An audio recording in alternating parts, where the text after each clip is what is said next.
So moving on, I want to talk about Form 8829 here for a few minutes. This form is for the expenses for the business use of your own home. These are your home office deductions.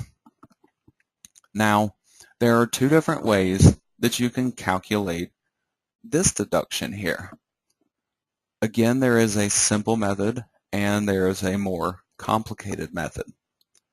Now, in most cases, the more complicated method will most likely give you a better deduction. But what I would really recommend to do is just kind of do some calculations on paper for yourself to figure out which one would be more beneficial for you. And if you're really not sure how you could go about doing that, just talk to whoever is preparing your taxes for you. Just say, these are my expenses for my home office, and I wasn't sure whether I would be better off filing using the simplified method or using a Form 8829.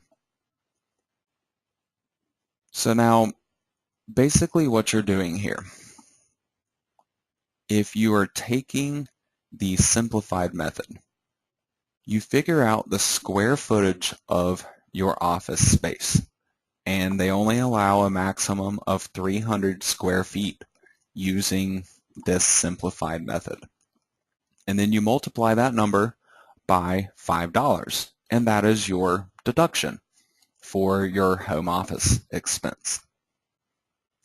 Using Form 8829, we get a little bit more complicated and actually figure out more of a realistic actual expense instead of an estimated expense here. However,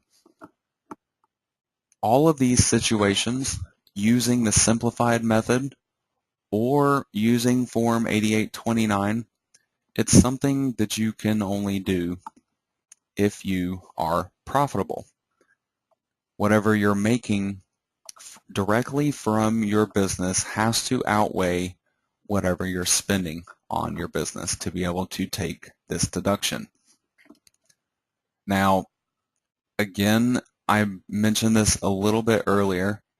If you are not profiting currently, you can still file Form 8829, but you cannot immediately take that deduction this year. You will basically just roll that deduction over to a future year when you become profitable.